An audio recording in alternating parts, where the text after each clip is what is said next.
Welcome to Something to Talk About. Here we are, King's Restaurant in Tamuning. I know it looks kind of barren on the table, but trust me, food is on its way. I want to introduce to you my special guest for this episode.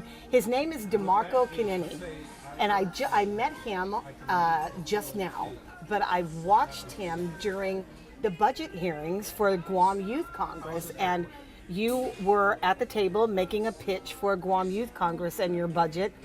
And I remember the part that I came in on where the chairman of the committee, Senator Joe San Agustin, had said that he said, I'm going to give you what you need, or something like that, based on your presentation. And then a raving review from Senator Will Castro. Yes, ma'am. And I said this on the radio the next day, that he had said you remind him of the late Sonny Orsini from back in the day when he was in Youth Congress. Yes, ma'am. And so I thought, well, who is this kid? Because you were articulate and you were very knowledgeable, and I just had to find out who is this kid. Good morning, and how are you? Good morning. I'm a Guam Youth Congress representative, DeMarco Kineni. I normally go in front of legislature to give testimony either on behalf of myself or on behalf of the Youth Congress.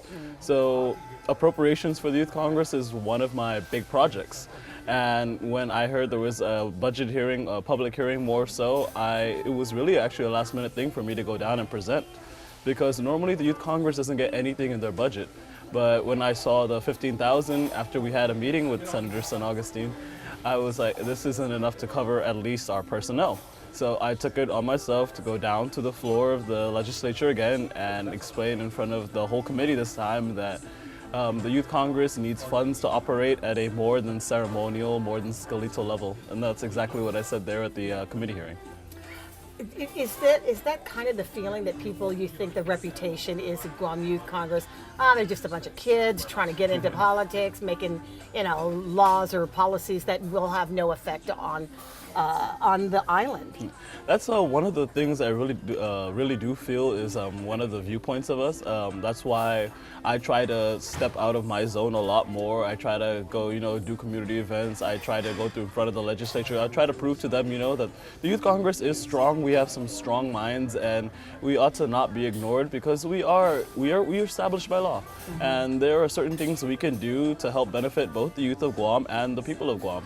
And some of our bills and resolutions precede those introduced by the Guam legislature. So it's not like these ideas are not original, it's that sometimes we have these ideas sometimes before even our adult counterparts, and that's something that maybe we need to get a little bit more recognition for. Well, I've got a lot to say about that and the precedents that has been set by the Guam Youth Congress to actually get bills going and adopted through the big people Guam legislature. But let's start with, who are you? Who are you? I mean, where did you come from? What's your story? Okay, so I was born in Cape Town, South Africa. And then my family moved to Saudi Arabia maybe 2001, 2002. We were there for a year or two. And then, okay, first of all, how did you get to South Africa? My mom. Your last name is Kineni, so that's a Chamorro last name, right? Yes, ma'am. Okay. My mom is from South Africa, and my adoptive dad is from Guam. Okay. And they met in Saudi Arabia and decided to come to Guam in 2003. Oh, very and cool. then my last name actually comes from my senior year of high school, where my dad formally adopted me before I went to UOG. So Kineni's been my last name since my last year of high school. So, and how many years ago was that? About four years now. Okay, Yeah. so you've been out of high school for 4 years. Yes, ma'am. Yeah, okay, and you've gone to the, here comes your food. Thanks, Reese. Thank you. So the four years that you've been at the university, have you graduated already? No, because I was at the university for 2 years, and then I decided to take a break a year this year to kind of work on my policy writing skills and my my community service and my public speaking, because those were some big problems I had early. And I know I got people telling me, just go finish your degree, but I'm like, let me feel out what I want to do first. Yeah. Well, there's nothing wrong with that. Now, you wanted to capitalize on public speaking, your public speaking skills. Was there something about public speaking that you liked or that you didn't understand, or that you wanted to know better that field? I guess the one thing I really wanted to improve on was, keeping a clear and concise voice, even though I feel like I just want to like shout everything or I just want to speed through everything. So it's about, keeping calm while getting your message across. And that's something I've been learning as I continue speaking for the Youth Congress. Effective communication is yes. absolutely everything. So your dad moved you back to Guam, and you went to school where? I went to elementary school at Mauricio Martyrs Elementary School in Mauricio. I went to middle school at Mount Carmel and Southern Christian Academy, and then at high school I went to Father Duenas. Okay, and so from there, when you went to the university, what were you majoring in? What were you interested in? My first major was actually criminal justice, and my mother talked me out of it. Oh, really? She was like, "What are you gonna do with a criminal justice degree?" And I was like, "Okay." So I reviewed again, and then I picked nursing, and I was in nursing for about a year. And then I figured out, my mom's a nurse for 25 years. Okay. And so I thought maybe it'll be second nature to me, but to me, it wasn't where my heart was. Yeah. So I took a step back again and I told her, and she was like, nursing is good for you. And I'm like, Mom, but it's not for me, Yeah. 20 years, I always applaud what you do for the community, but Sure. it's not what's for me. So I finally decided on majoring in political science. Maybe you could tell me how Guam Youth Congress was established to begin with. Okay, so in 1977, then Senator Carl Gutierrez wrote up the Guam Youth Congress bill that established our presence there in Agana. And the one thing, we are allowed 51 members by statute. Big villages over 10,000 get 3 seats. Villages between 5 and 10,000 get 2 seats, and then villages smaller than 5,000 get 1 seat. And then for the schools, it's the same thing. If your population is less than 1,000, you get 1 seat. If your population is more than 1,000, you get 2 seats. And then UOG and GCC, as post-secondary institutions, get 3 seats each school. So that's Wow. how it's allotted out. 51 members, but not everybody fills those seats, though. That's true. That's Yeah. true. So is there ever been an effort to amend it because you've never reached that 51 membership? Actually, that is exactly what we're working on this session. We have session Saturday, and one of the bills that is up for debate is the Guam Youth Congress Reform Act of 2019, which is a bill I've authored myself. It's to change certain languages in the statute so that we can operate more efficiently. And one of the big things in there is striking out the middle school seats that were left in since 1977. But we're never really filled. But were never really filled okay. because of the age. I guess when you're 14 in your 8th Yes. grade, you're at the tail end of your 8th grade year. Yeah. You can't serve 2-year terms as we normally do. Right. So we're gonna strike out middle school seats. We cleaned up the language that once we pass a bill, it has to be introduced in the Guam legislature rather than it's by the discretion of whoever's committee on rules Oh, or so you're committee forcing your hand. Okay, I'm going to stop there. We're going to take a really quick break, and when we come back, I want to talk about that. Okay. That the history of some of the bills that have come out, which have caused quite a bit of controversy. We'll talk about that. I'm with DeMarco Kineni, a new find for me. Apparently, he's old news. I'm just the only one who's found him out. We'll take a break. We'll be right back. We'll hack into some of this. We'll be Okay. right back. Wow.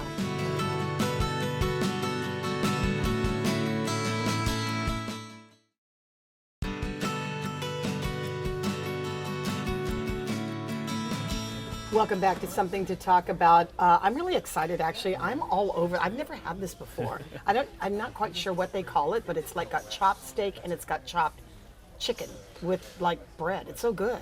Either way, it tastes pretty good. It though. is pretty good. I'm glad you should order this. This is really, really good. Filling too. And then we've of course got our fruit. With DeMarco Kineni, he is a member of the Guam Youth Congress representing Orat Chalampago. You're going to be changing, or you're going to be considering a bill that you authored to reform and restructure some of the rules about the Guam Youth Congress. Yes, ma'am. And one of them is to take away some of the seats representation, Yes. because you have 51 members, and the middle schools have never had really the representation. And then you're also going to shift the authority and oversight of Guam Youth Congress from the Rules Committee to Senator Shelton's Committee on Youth? First, Senator Shelton already has oversight of the Guam Youth Congress, but normally she's not the one to introduce our bills to the legislature. By current law, it's supposed to be the Committee on Rules shall forward. We're changing it to our oversight chair, so we have a little bit more one-on-one time with her, and she's able to push our issues because she already has oversight of the Youth Congress. That's a pretty good strategy. And then there's also a provision in there that would require any bills that have been passed out of the Guam Youth Congress to be introduced into the Guam legislature. Yes, because I felt like that was the original sense of the Guam Youth Congress Act. When Senator Gutierrez wrote it, the Speaker of the Guam Youth Congress, Christian Valencia, we sat down, we looked at, our Committee of Rules sat down and looked at this bill and said, how can we improve the Youth Congress's statute so that we're empowered to do more? And clearing up the vague language is kind of one of the things we wanted to do, because that's what we've been advised by legal counsel maybe for the last two terms, is that because it's so vague, it gives more power to the Guam legislature to decide how to deal with our bills rather than just flat out saying, this is how it's going to happen. And you want to be taken seriously. And that's one thing, as the Youth Congress, we really do want to be taken seriously. Well, this is about the time to make these points. Let me just start with saying that one of the most controversial bills that came out of the Guam Youth Congress, I think if I'm not mistaken, was introduced by Derek Baza Hills at the time. And Derek's bill was the same-sex marriage bill. And it was taken up by then Senator B.J. Cruz. And it then turned into obviously a controversial bill, but then it was eventually passed into law. The same-sex, but it was born from Guam Youth Congress. And the thing is that you guys have an upper hand right now. The youth, I think, of Guam has an upper hand that really, I agree with you that it needs to be taken seriously. What are some of the issues, other than restructuring, what are some of the pressing issues that you really think that the legislature has to take on that they've not taken on before in the interest of the youth? So last week, I don't know if it was last week or 2 weeks ago, Thursday, me and our Guam Youth Congress Legislative Secretary, Stephanie Lorenzo, we attended the Non-Communicable Disease Consortium held by Public Health.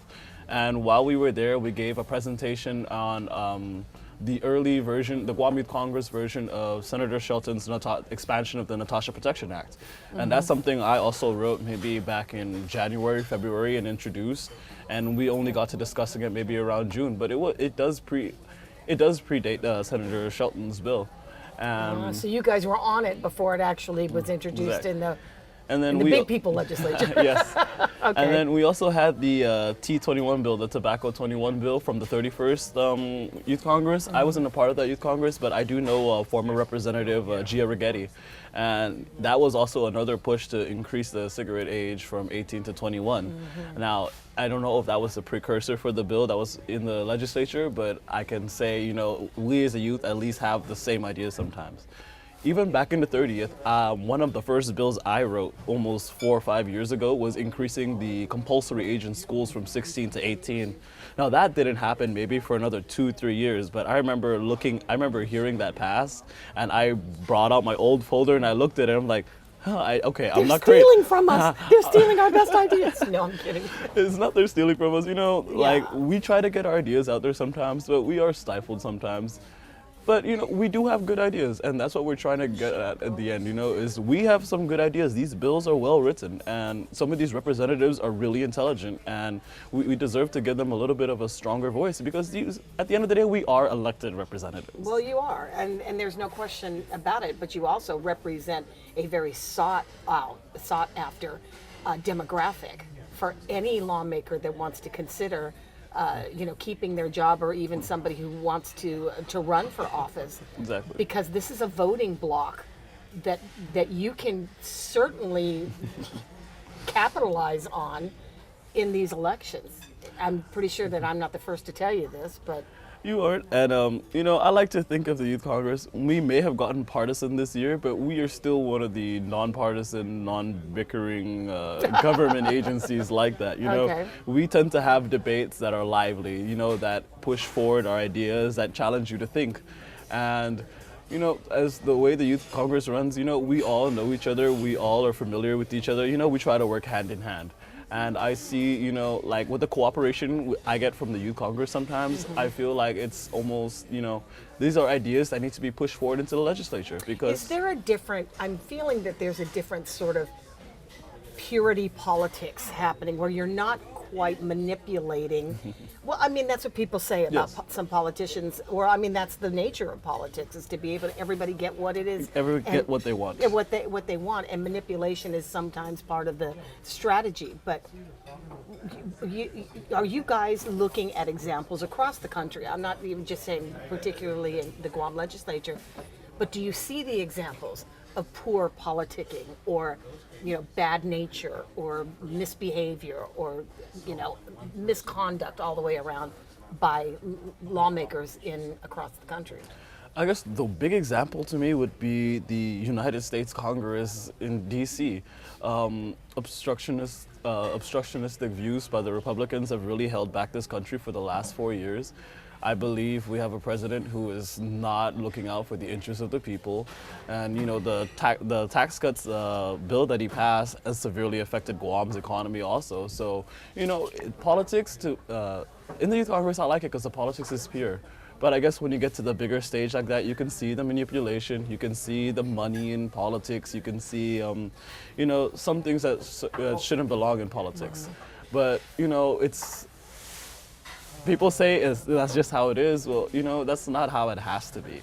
And I'm hoping, you know, in the next 2 years, the next 3 years, at least in the United States, the political climate calms down, we get some rest, and we get some legislative work done, at least, you know, on behalf of the people in the United States, because they deserve it. So you're saying the Guam Youth Congress now is partisan? That was actually one of the resolutions I also introduced, was because we were supposed to mirror the Guam legislature, I believed maybe that, you know, a little bit of partisanship wouldn't, you know, hurt us. But I guess our Democratic caucus is the biggest caucus in the Guam Well, Youth that's the Congress. majority, yeah. And I did help also set up the Republican caucus before I moved back to the Democrats. They have about 6-7 members, and these are members that have strong views on being Republican. So I appreciated that because the youth, we're normally seen as the liberal, we're seen as the Democrats because we want big changes now. But these are some thought out ideas, and the Republicans that we have in our youth congress, they do some of the best work also. Everybody in the youth congress does some outstanding work, and the current minority leader, Byron Bloss, he's actually getting ready to leave to college right now, and it's we're gonna help. I feel that we're gonna help at least keep both sides afloat, so that we can show that even though we're partisan, we're You're non-partisan, and yeah, we're unified. You're unified for the sake of the youth. What is? I was going to ask you another question, but it escapes my brain right now. I was enthralled by what you were saying. What is the next big issue you think for the youth that if this passes and that the legislature adopts this resolution, what is the next big issue that you can assert that is of great interest to the youth of Guam? To me, my next idea would probably be trying to tax vaping products and, mods, pods, whatever it is, try to tax vaping products and the juice that brings in. There's a couple of state governments in the United States that tax the vaping products. And I believe, if we're going to tax tobacco, we're going to tax alcohol, we should tax something that's just as harmful for the health of the youth and for everybody else on this island. So we can bring in, I guess, that revenue the same way that we bring in revenue from tobacco, the same way we bring in revenue from alcohol sales, and put it all towards the Healthy Futures Fund. So is this a jump start to a career in politics? Have you found the thing that you are best at? It wasn't nursing. It wasn't nursing. It wasn't criminal justice. Is it politics? I like politics.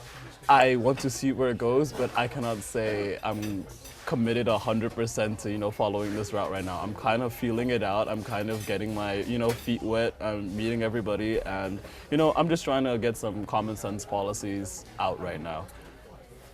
You're just such an awesome kid, man. I really appreciate. I know you're not a kid, but man, okay. Like I said, It's okay. When you get to this age, I really appreciate you taking the time and sharing with us, and I'm looking forward to hearing more from you and about the Guam Youth Congress. Of course. Do good work. You guys do good work.